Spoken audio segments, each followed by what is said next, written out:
Hi friends, तर आज आहे लास्ट डेट 30 नोव्हेंबर।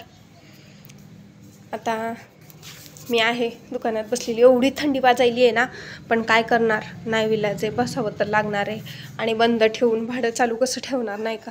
ओठ तर एवढे उरलेले आहेत ना माझे, खूप उरलेत, बोलायला सुद्धा त्रास होतं, एवढं म्हणजे ओठ वगैरे उरलेले आहेत, खूप उरलेत, कारण समोरून थंडी खूप वाजती आहे ना त्याच्यामुळं। आणि इथं ना दूध आलं होतं, दुधावाल्यांना बोलत होते मी, कारण मुलं गेले ना आता सुट्टीला, आणखीन 3 सेमिस्टर गेले सुट्टीला, त्याच्यामुळं दूध आता कमी कमी होईल, मी सांगत होते कमीच द्या दूध त्याच्यामुळं। आणि मग त्यांनी म्हणत होते घ्या की आजचा एक दिवस, पण मुलं नसल्यानंतर जास्त नाही ना जात, दूध कसं आणि 2च दिवस टिकतं, थोडंसं आवाक्यात ठेवलेलं बरं असतं, म्हणून थोडंच घेतलेलं होतं। आणि इथं मुली बघा कशा खेळत होत्या, मस्त खेळतात दोघीजणी। हिला पण आज लास्ट सॅटरडे सुट्टी असती आणि दोघी मिळून खेळत होत्या मस्तपैकी, खूप खेळतात दोघी असल्या ना, एकटी असल्यानंतर तिला नाही करमत। आणि मग मी इथं त्यांना पैसे देत होते दुधाचे वगैरे, त्यांनी केलं आणि दुधाचे पैसे देते मी।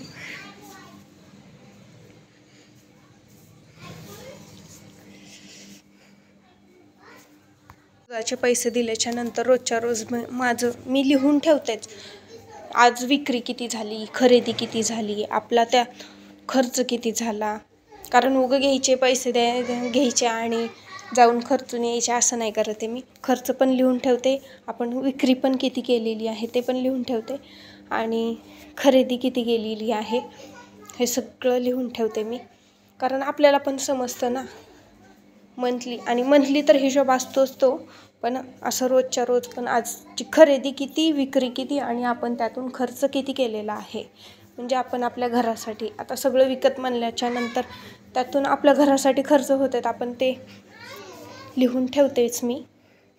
म्हणजे लिहिलेलं कसं चांगलं असतं ना, म्हणजे उद्या हे कुठं गेले, ते कुठं गेले, इतके पैसे आलेत पण एवढे कुठं गेले, खर्चाचा हिशोब, विक्री किती झाली, आपल्याला किती पर्सेंटेजनी आपले निघतात ते पण लिहून ठेवते मी, सगळं व्यवस्थित लिहून ठेवते।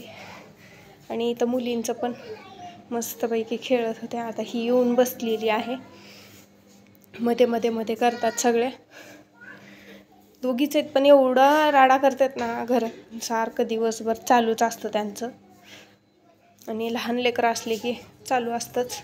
मस्तपैकी येऊन बसलेली होती आहे बघा, अभ्यास कर म्हणलं तर नाही म्हणली, बसली कशी हसत बसती आता ते बघा मस्तपैकी।